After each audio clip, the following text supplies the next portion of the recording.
Fala meus amigos, sejam todos muito bem-vindos ao canal Eu Evoluo Sempre. O canal que te desafia a ser uma pessoa melhor todos os dias. O meu nome é Luiz Guilherme e esse é o programa Desvendando a Bíblia.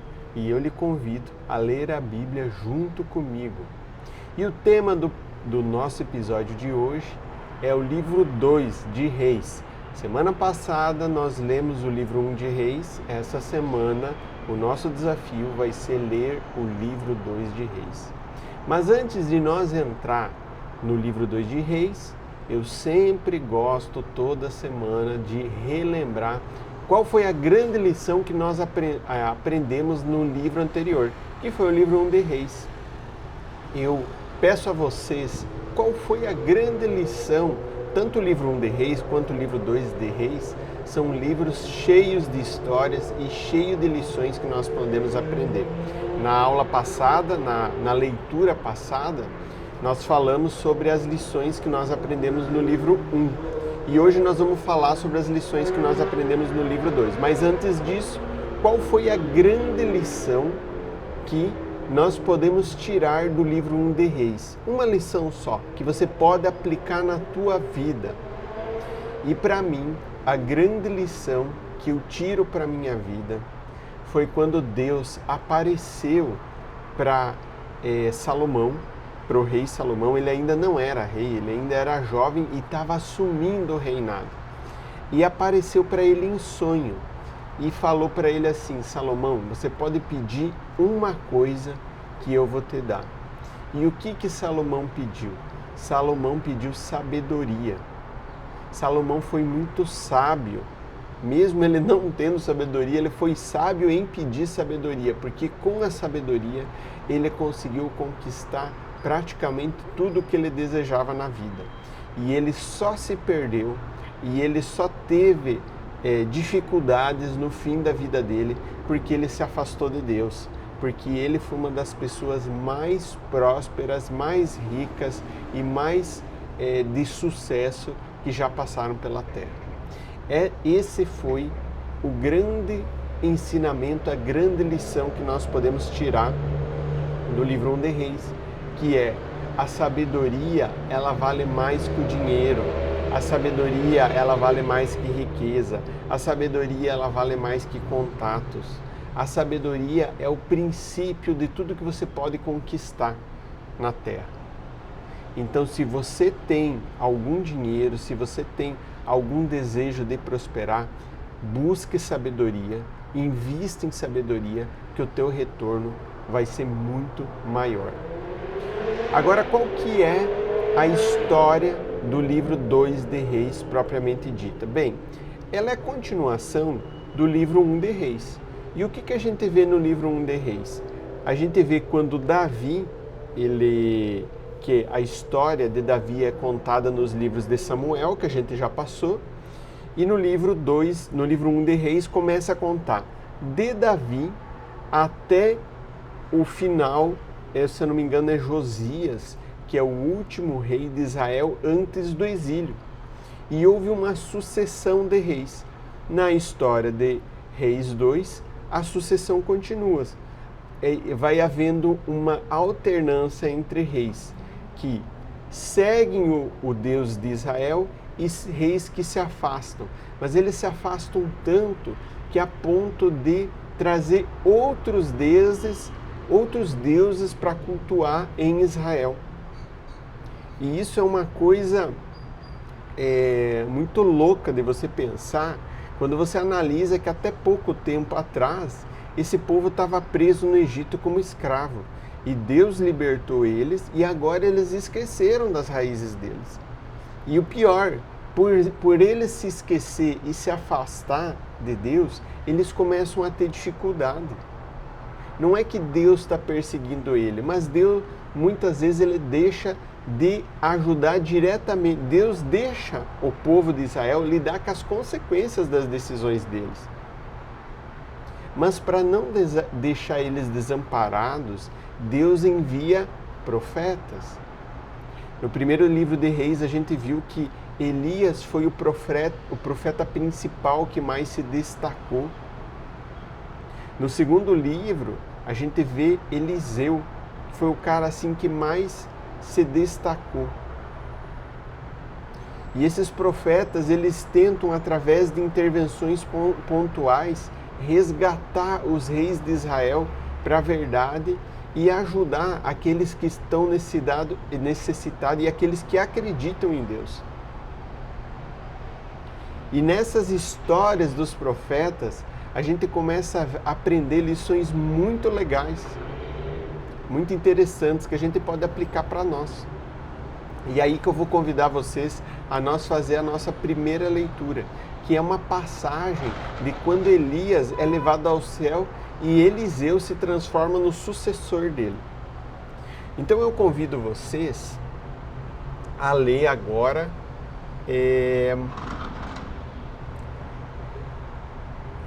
capítulo 2, versículo 9, tá? Reis 2, capítulo 2, versículo 8. Vamos começar pelo 8, tá? Então olha lá. Capítulo 2, versículo 8. Então Elias tomou seu manto, dobrou-o e bateu nas águas com ele, as quais imediatamente se dividiram, e os dois atravessaram sobre terra seca. Isso é quando eles estavam à beira do rio Jordão atravessando. Elias pegou seu manto, dobrou, bateu na água e o rio Jordão se abriu para eles passar. Assim que atravessaram, Elias propôs a Eliseu: pede-me o que queres que eu te faça, antes que seja levado para longe de ti. Ao que respondeu Eliseu: rogo-te como herança, porção dobrada do teu poder espiritual. Eliseu sabia que Elias tinha muito do Espírito Santo dele e pediu o Espírito Santo em dobro. Elias respondeu: em verdade, pediste algo muito difícil. Todavia, se me vires quando eu for levado da tua presença, assim se fará contigo. Porém, se não conseguires perceber o meu arrebatamento, não se fará.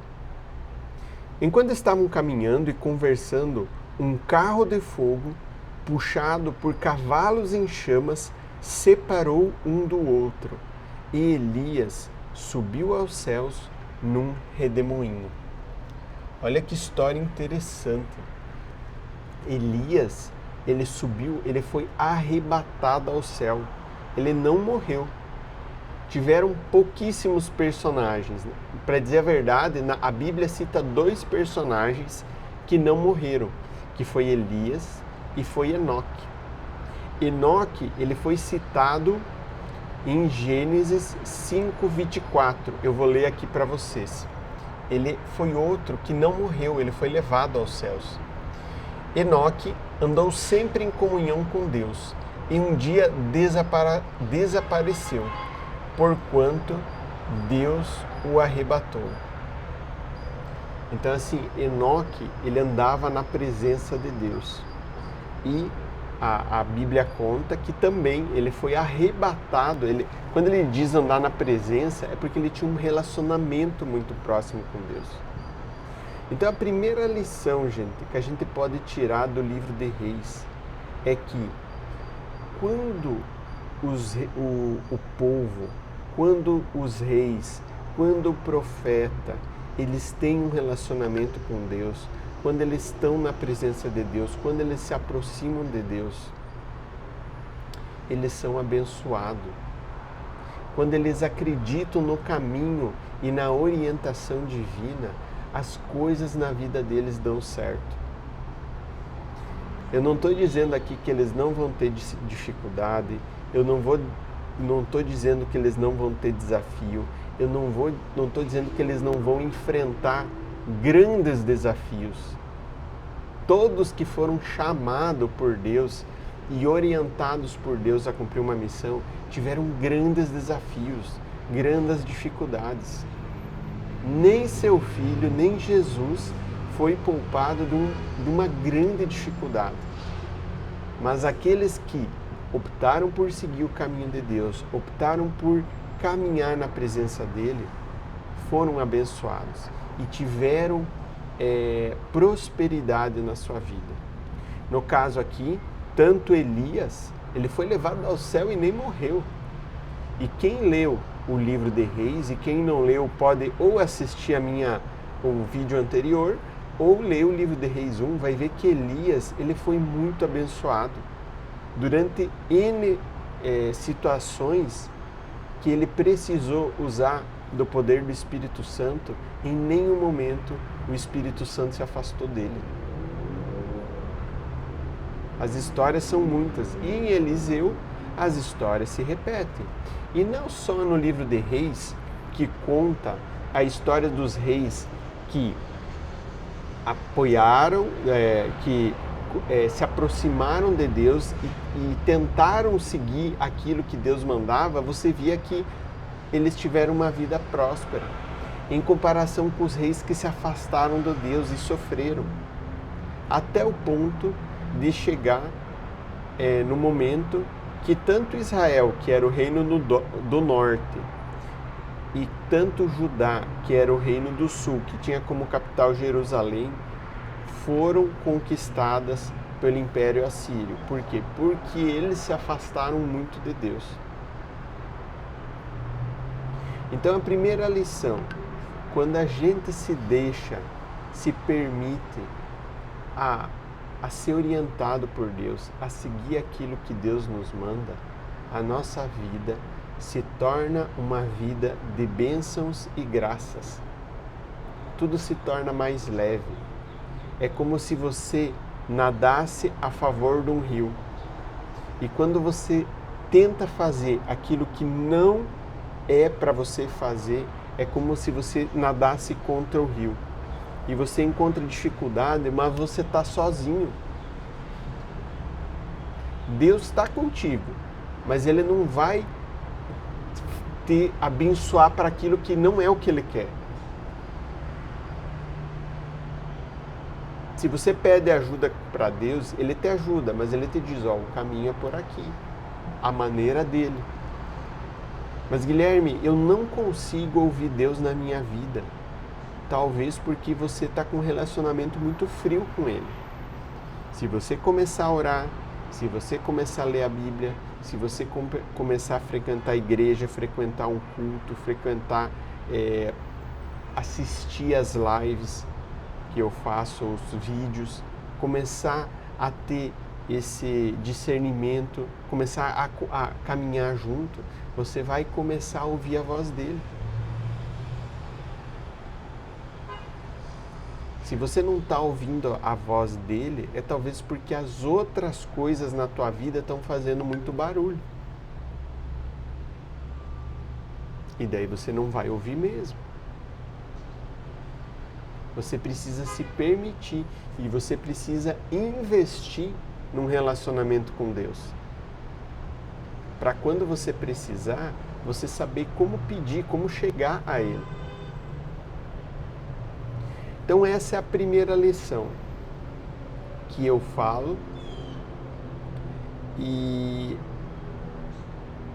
eu vou contar mais um milagre de Eliseu que é muito interessante. Eu vou ler aqui, pessoal, Reis 2, capítulo 4, versículo 42, tá?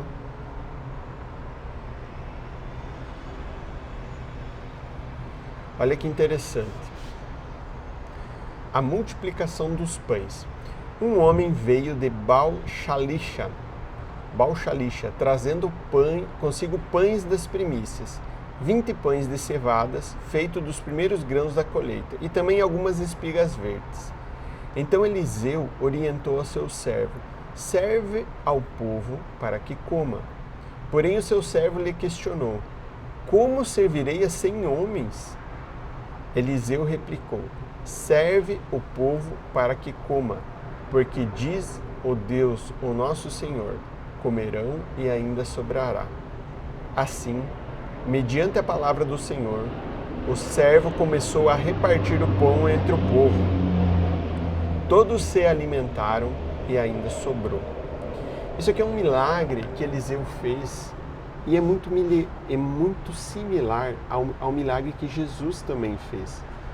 E por que eu estou citando esse milagre de Eliseu?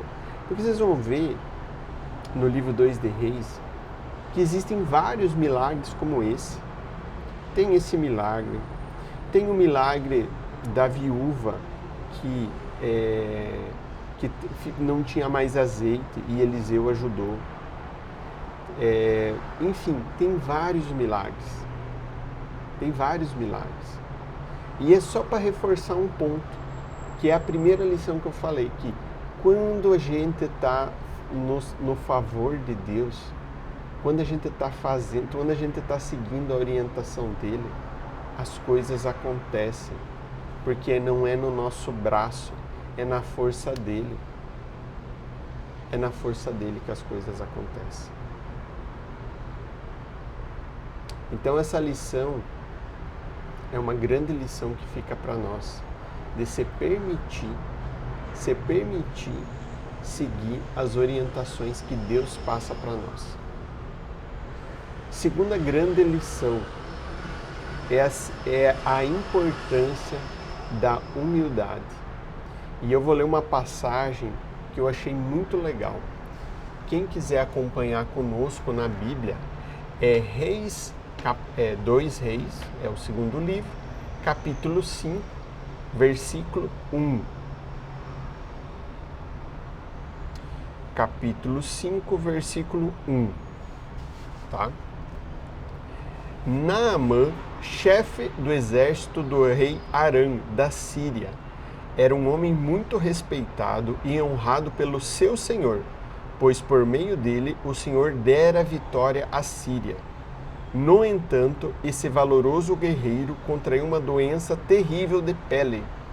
Então, só para dar o contexto para vocês, Naamã era o chefe do exército mais poderoso da época, que era o exército da Síria, que estava conquistando todo mundo na região. É como se fosse o chefe do exército dos Estados Unidos hoje, tá bom? E que ele contraiu uma doença. Olha só. Numa de suas campanhas militares, os sírios haviam levado cativa uma menina da terra de Israel, que passou a servir a esposa de Naamã. Um dia, a menina sugeriu a sua patroa: quem me dera o meu senhor procurasse o profeta que está em Samaria. Com certeza ele o curaria da sua lepra. A menina, ela havia sido capturada como escrava e ela quis ajudar Naamã. Ela era escrava da esposa de Naamã. E ela falou assim: nossa, quem me dera que o chefe, o Naamã, fosse se consultar com o profeta. Mas pro Naamã, que era chefe do exército sírio, era uma coisa muito difícil dele acreditar. Imagine que a Síria, com aquela potência dela, uma escrava falasse assim: se você fosse se consultar com um curandeiro que tem lá na minha região, você ia se curar. Para você entender mais ou menos o que aconteceu, foi isso. Então Naamã comentou essa informação com seu senhor. Assim falou a menina israelita. O Naamã comentou com o rei da Síria. E o rei da Síria respondeu: vai depressa com essa carta de apelo ao rei de Israel. Olha só, o rei da Síria falou assim: tá aqui uma carta, tu vai falar direto com o rei de Israel. Ele partiu e levou consigo 350 quilos de prata e 72 quilos de ouro e 10 mudas de roupas finas, com muito dinheiro. Ele levou também ao rei de Israel a carta que dizia: no momento que tiveres recebendo essa carta, saberás que eu te enviei meu servo Naamã, para que o cures dessa espécie de lepra. Assim que o rei de Israel leu a carta, irritou-se e rasgou suas roupas, exclamando: por acaso sou Deus, que pode matar e dar a vida, para que ele me envie um homem a fim de que eu o cure de lepra? Vede como procura um motivo para criar conflito entre nós. O rei de Israel, que era um rei que não tinha aquele relacionamento com Deus, ficou super irritado quando ele recebeu a carta. Quando Eliseu, o homem de Deus, ouviu que o rei de Israel tinha rasgado as roupas, mandou dizer ao rei: por que rasgaste as tuas vestes? Envia-o a mim, e tu saberás que há profeta em Israel. Você viu só que Eliseu chamou a bronca para ele. Manda para mim que tu vai ver que aqui tem profeta. Naamã foi com seus cavalos e com seu carro e parou na entrada da casa de Eliseu. Então, no caso Eliseu, mandou um mensageiro dizer-lhe: vai e te lava 7 vezes no Jordão, e tua carne vai ficar restituída e ficará limpa. No entanto, Naamã sentiu-se insultado, retirou-se reclamando: eu imaginava que esse homem viria receber-me pessoalmente. Invocaria em pé o nome do Senhor, o seu Deus, moveria a mão sobre as feridas e me curaria dessa enfermidade horrível da minha pele. Ora, porventura os rios de Abana e Famar de Damasco não são melhores do que essas águas de Israel? Não poderia eu lavar-me neles para ficar curado? E voltando as costas, retirou-se indignado. Então, olha só o que aconteceu. O chefe do exército chegou na casa de Eliseu. Ele esperava que Eliseu ia receber ele como um chefe de delegação, como uma autoridade. Era isso que Eliseu, que o Naamã tinha na cabeça dele. Mas o que acontece? Eliseu ele era um profeta do Senhor. Ele era um profeta de Deus e ele via as pessoas como homens de Deus. Ele não via a questão da autoridade. E ele fez inclusive de propósito de não receber ele como um chefe de autoridade. Ele tratou ele como ele trataria qualquer um, com simplicidade. Só que Naamã não estava esperando isso. Imagine você viajou com uma delegação, com quilos e quilos de prata, com quilos e quilos de ouro, com muito dinheiro, querendo comprar uma cura e você não ser nem recebido. E ele falou, se fosse para me banhar, eu me banhava lá em Damasco, que os rios são muito melhor que esse rio Jordão. Ele ficou indignado. E olha o que aconteceu na história. Contudo, seus servos, aproximando-se dele, aconselharam: Abba, meu pai e mestre, mesmo que o profeta te houvesse ordenado algo difícil, não o terias realizado? Quanto mais agora que ele simplesmente te orienta: lava-te e ficarás purificado. Então Naamã aqui esqueceu, desceu ao Jordão, mergulhou 7 vezes conforme a orientação do homem de Deus e ficou completamente curado.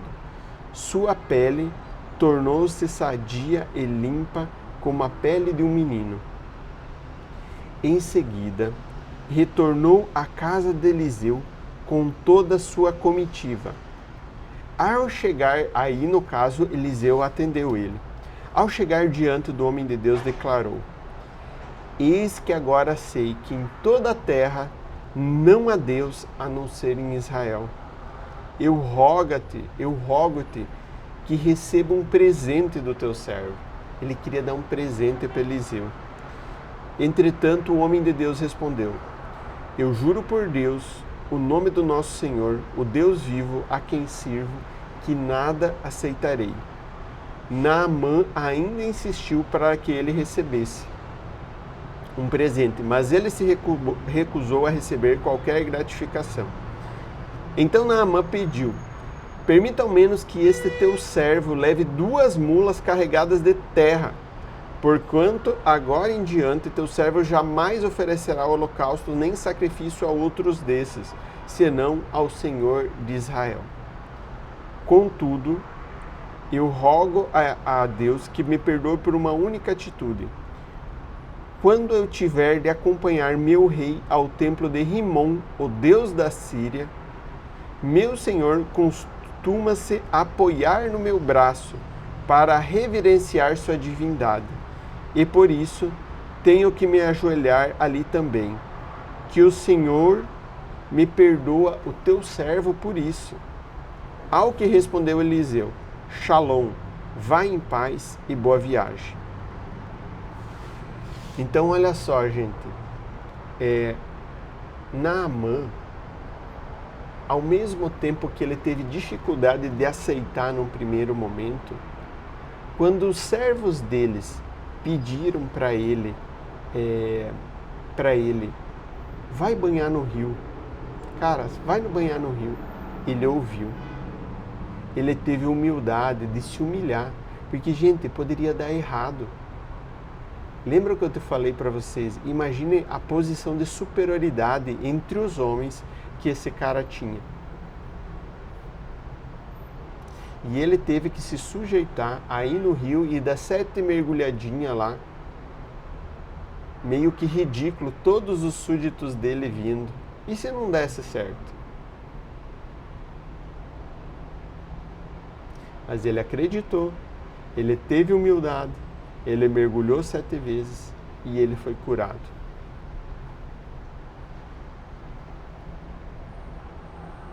Então, qual foi as lições que nós aprendemos com Naamã? Primeiro, a gente tem que reconhecer as nossas limitações e ter humildade. Naamã era uma das maiores autoridades na terra naquele momento, mas ele não tinha controle nenhum sobre a sua doença. E ele buscou a pessoa certa. Ele teve humildade para buscar a pessoa certa. Ele teve humildade de sair lá de Damasco, que não é perto, descer para Israel para buscar ajuda. E por isso ele foi curado.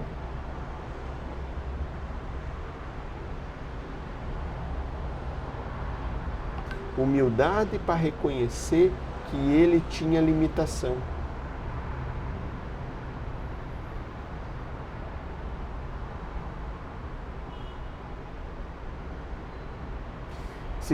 Segunda lição que a gente aprende com Naamã,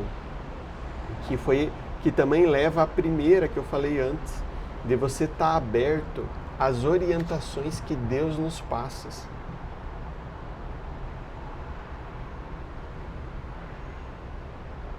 O Deus de Naamã não era o Deus de Israel. Mas ele acreditou, ele teve fé, ele seguiu a orientação.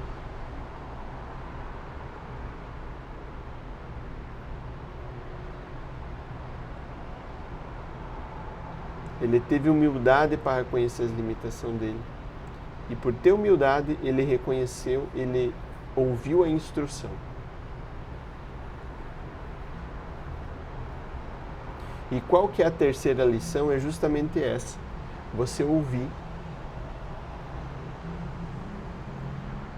Você está aberto a ouvir pessoas que, em teoria,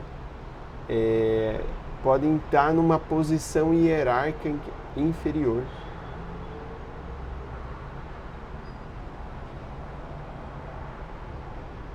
O problema de Naamã é que ele estava com uma autoridade e isso conferia um orgulho para ele.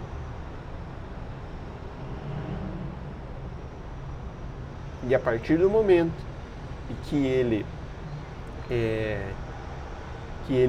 teve humildade para ouvir os servos dele, ele conseguiu achar uma saída.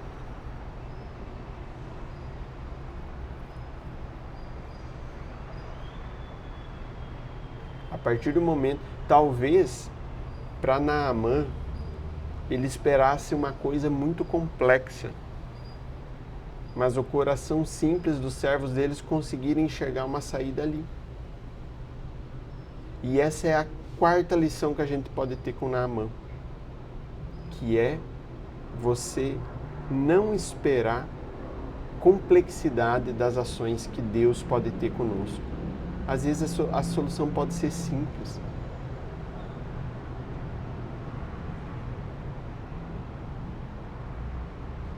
Às vezes você pode estar com uma super doença ou com uma super dificuldade e achando que a resposta vai ser super complexa. Cara, se for da vontade de Deus, você não precisa nem se preocupar.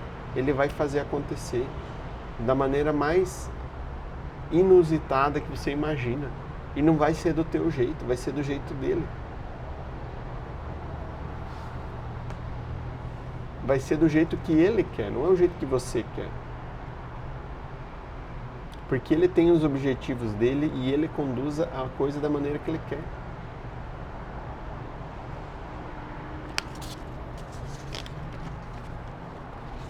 Então, assim, às vezes, a gente tem que aceitar a simplicidade que Deus está nas coisas mais simples que a gente imagina. E Deus fala conosco das maneiras mais variadas.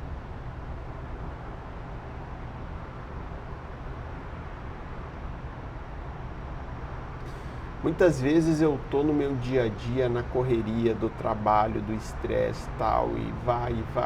E às vezes eu encontro meu filho, e às vezes ele vem com alguma coisa, e ele fala e toca meu coração.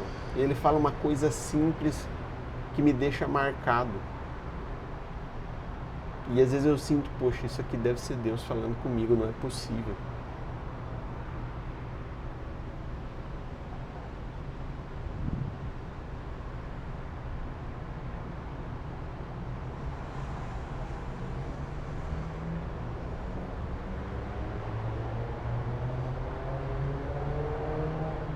Teve uma vez que eu falei com meu filho e eu brinco muito que eles estão crescendo muito rápido, tal,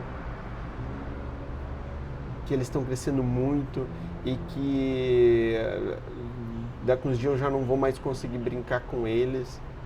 Sabe o que eles me respondem? Eles falam assim, pai, mas eu sou criança agora, brinca comigo agora. E pode parecer uma coisa boba, mas para mim foi uma grande lição. Parece que é Deus falando comigo assim, cara, agora, vive o agora.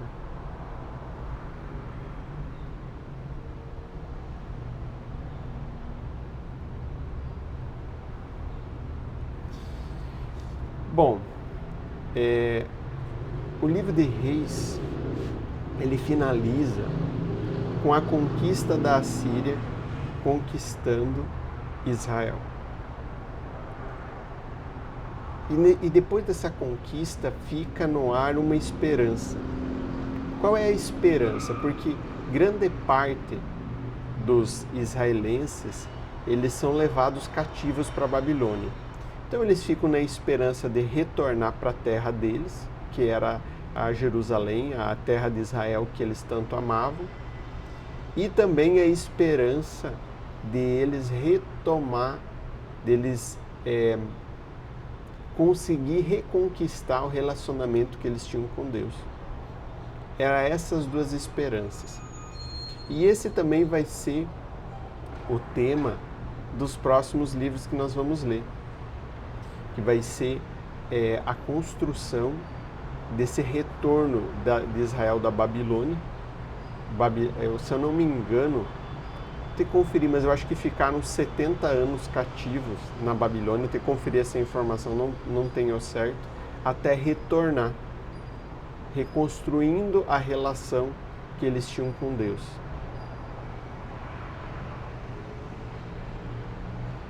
E é isso, pessoal. É isso que é o livro de Reis.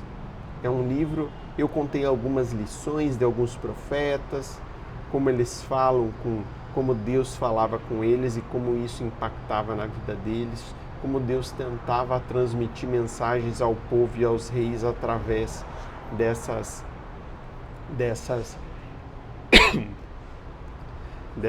intervenções que ele fazia.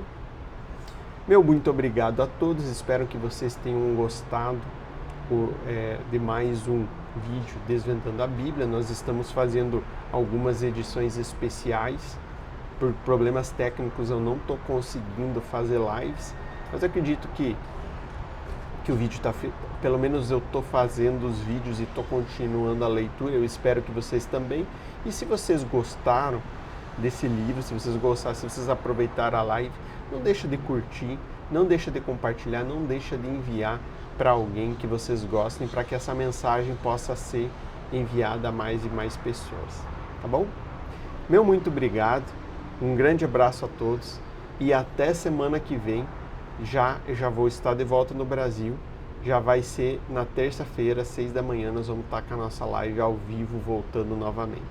Meu muito obrigado, um grande abraço e até a próxima.